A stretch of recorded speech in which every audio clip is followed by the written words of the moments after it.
అమెరికాలో చిందరవందరగున్న మీ ఇంటికి handyman cleaning plumbing services కోసం కాంటాక్ట్ ఇన్స్టా సర్వీస్. యుఎస్ లో ఎక్కడైనా ఎప్పుడైనా. For instant bookings visit instaservice.com.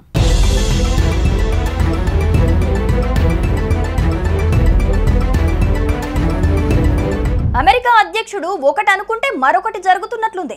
సుంకాల అమలుపై వెనక్కి తగ్గినా ఆలోపే జరగాల్సిన నష్టం జరిగిపోయినట్లుగా కనిపిస్తోంది. అమెరికా ఆర్థిక వ్యవస్థల్లో భారీ క్షీణత కనిపించింది. సుంకాల అమలు ప్రకటనతోనే అంతా జరిగింది.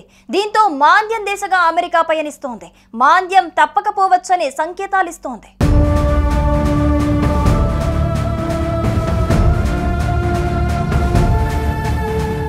అమెరికా అధ్యక్షుడిగా ట్రంప్ బాధ్యతలు చేపట్టిన తొలి రోజు నుంచే తనదైన మార్కు చూపిస్తూ దూకుడు ప్రదర్శిస్తున్నారు.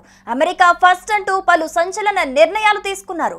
భారత్ సహా ప్రపంచ దేశాలపై ప్రతీకార సుంకాలు విధిస్తామని ప్రకటించారు. ప్రపంచవ్యాప్తంగా ఆర్థిక అనిశ్చితులకు కారణమయ్యారు. తాము తీసుకునే నిర్ణయాలు అమెరికాకు మేలు చేస్తాయని ట్రంప్ మొదటి నుంచి చెప్పుకుంటూ వస్తున్న క్షేత్రస్థాయిలో అందుకు భిన్నంగా ఉన్నట్లు గణాంకాలు చెబుతున్నాయి. ట్రంప్ ఒకటి తలిస్తే మరొకటి జరుగుతోంది.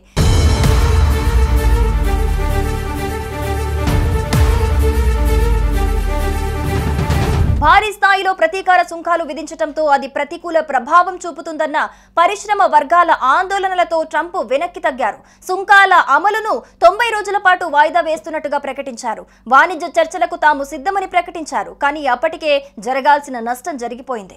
సుంకాలు పెరిగితే ధరలు భారీగా పెరుగుతాయన్న అంచనాలతో టారిఫ్లు అమల్లోకి రాకముందే విదేశీ వస్తువులను కంపెనీలు భారీగా దిగుమతి చేసుకున్నాయి. దీంతో వాణిజ్య లోటు భారీగా పెరిగిపోయింది. విదేశీ వస్తువులు ఒక్కసారిగా దిగుమతి కావటంతో అది అమెరికా ఆర్థిక వ్యవస్థపై ప్రతికూల ప్రభావం చూపించింది.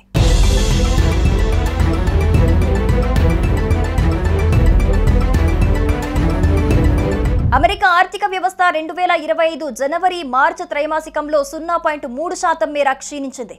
గడిచిన 3 ఏళ్లలో చూసుకుంటే ఇలా భారీగా క్షీణించటం ఇదే తొలిసారి కావటం గమనార్హం.